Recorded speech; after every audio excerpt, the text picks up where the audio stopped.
Hi, this is Shannon at PathToNaturalLiving.com. Today I'm going to show you how I make my own elderberry syrup.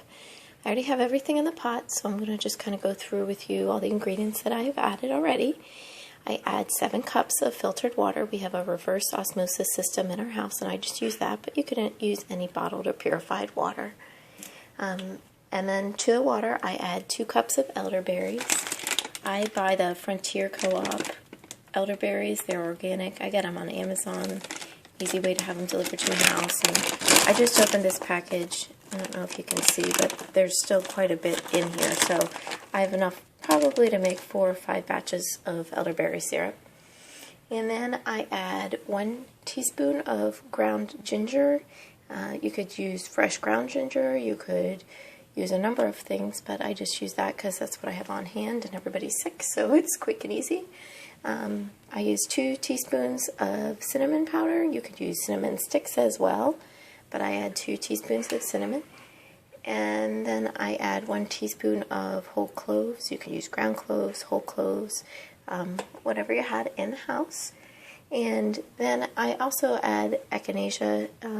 I had these capsules, and I just opened them up and put probably about 10 or 20 of them in so that you can kind of see what they look like, but I added them to the elderberry syrup to give it a little bit of extra immune boosting power. And then once this simmers, we're going to cook this probably for about an hour on like a low simmer, and you're going to reduce it by half. So wherever it is on the pot, you want it to be about half the liquid to be evaporated. And then I'm going to show you how we go through and strain it. And then in the end, we're going to add honey to it to sweeten it.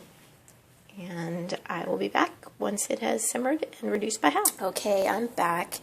Our elderberry soup has been reduced by about half. And bring it over here to kind of show you my markings on my pot. You can kind of, you'll be able to gauge because it leaves a residue around the outside of the pot. So it's been reduced by about half.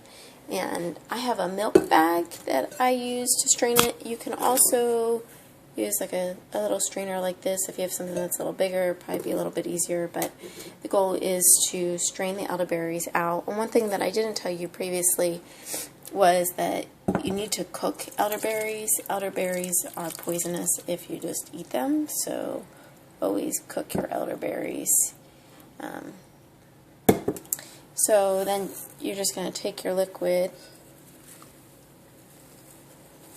and you're going to strain it out. And you want to make sure to squeeze all this good stuff out because there's a lot of really good stuff that's in those berries. Okay, I'm back. I took the remainder of the elderberries out of the pot and now strained them all. And this is the remainder of the syrup. Just so you see the milk bag, I rinsed it out just briefly, and you can see that there's still some residue in there that I need to get out, but it doesn't really stay in the milk bag. The only thing I would say is around the top here. It does discolor it a little bit, but I think with a little soap and water it'll come out. So if you have concerns about that, I wouldn't have too much concern. You could also use a piece of cheesecloth that you could get like at a kitchen store, or you can also get them in a fabric store. But this is the milk bag that I use. It's TGNS milk bag, and it's pretty hardy. I can squeeze pretty much liquid out without concerns about ripping the milk bag and being able to use it over and over again. Okay, now the final step is to pour the elderberry syrup into your container. I get these at the dollar store. You can get, I think there's 4 of them in varying sizes for $1, so Dollar Tree is great for that. But you just pour it directly into your bottle. And then you'll want to add some honey to that.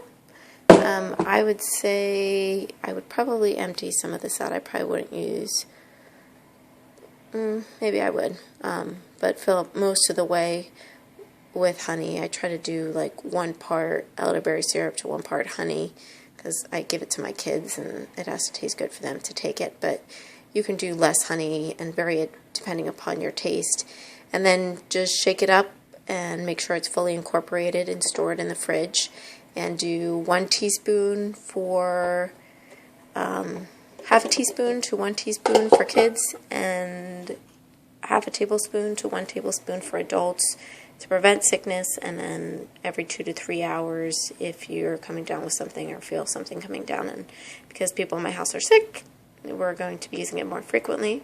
But that's how you can make your own elderberry syrup at home. It is very simple, very easy, and I hope you enjoy it. Make some and let me know how it comes out. Okay, I felt kind of bad that I left you hanging. I just wanted to show you what the end product looks like. The honey is fully incorporated.